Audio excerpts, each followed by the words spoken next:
How's it going, guys, and welcome to Game and Evolved. I'm Shifty Cow, and in today's video, we're going to be talking about the future of Battlefield 4. So before we get into it, if you guys do go on to enjoy the video, be sure to smash that like button. Let's try and get this video to 25 likes. But anyways, guys, let's just hop right into it. So the first thing I wanted to talk about is the Phantom Bow. Now, personally, I'm a huge fan of the Phantom Bow. I have over like 600 kills with it on Xbox. Still haven't unlocked it on PC yet, but anyways, guys, if you haven't heard this already, they basically added in two different types of arrow types, the incendiary or fire arrows, and then also something kind of like a poison dart, which personally, I absolutely hate them. So the poison darts do like 35 damage each, and so it's basically going to always be a 3-shot kill, and the poison effect is really just kind of broken right now, so I really just stay away from those. They're not fun to use. It basically makes using the bow impossible, but the fire arrows, on the other hand, are slightly better. Still pretty awful, though. If you think about it, the incendiary grenades, those are probably the most unpopular grenades in the game, and so basically a dev just decided, you know what, we're going to strap those onto a Phantom Bow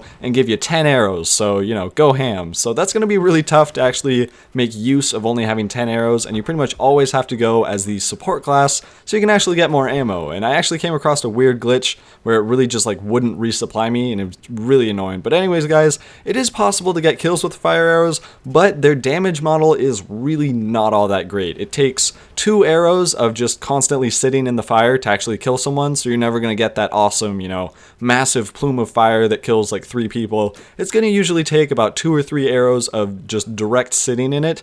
But if you actually look at things like the design of them, like the cosmetics of the fire arrows, it looks absolutely incredible. I've got some cinematics of it, and it just looks like a beautiful arrow, and I can see why they actually wanted to add this in, but they really do need to make some adjustments because it is a primary. It's only got 10 arrows that you spawn with, and so they really should make it a little bit better to where if you do get directly hit, maybe you die, you know, in like half a second, or just kind of buff it in some way, because right now, pretty much everything destroys it, and I get that's the point of the Phantom Bow, but make it a little bit better if you actually want people to use it, and if you're going to spend the development time making it. Now, in terms of the actual map, it is really starting to come together. The first time I played it was about a month ago, and even compared to like a week ago, it is a totally different map. They've just overhauled the amount of vegetation. There's a lot more trees and bushes and all that type of stuff you can just run into and hide. And they've also added in some new assets like these kind of like vine trees, and then trees that have leaves going all the way up the trunk. So that way it actually kind of feels like a jungle map rather than just like a thick,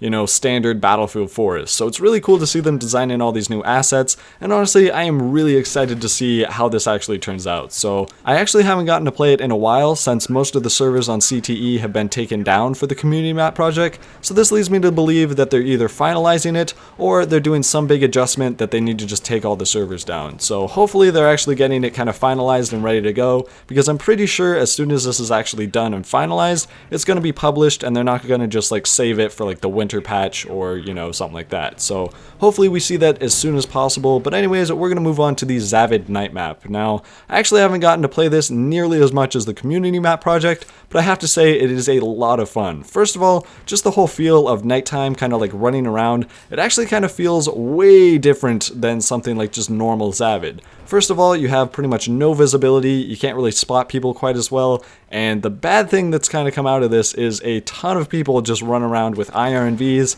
and then just camping corners. So I feel like if they do make some kind of adjustment to the IRNV so it's not insanely overpowered, it'd be a lot more fun than it is right now, because right now there's really no downside to using the IRNV versus something like the flashlight. Especially when people are wanting to throw on things like suppressors and stay off the minimap, I think a lot of people are going to be pushed away from flashlights because it's basically acting like a massive beacon of light just saying, hey, come kill me. Like, I think just by nature, the IRNVs are going to be a lot more popular solely because they're just kind of that stealthy tactic, and to all the people who are actually wanting night maps, I'm pretty sure that's kind of what they had in mind, where you're just sneaking around the map with a suppressor, you have your IRNV and you're just hidden in the bushes, people can't spot you, and then by the time they see you, they're dead. So I think that's going to be a really cool game mechanic. Hopefully they can do some adjustments here and there, but overall I'm pretty excited, and that's pretty much it for this video, guys.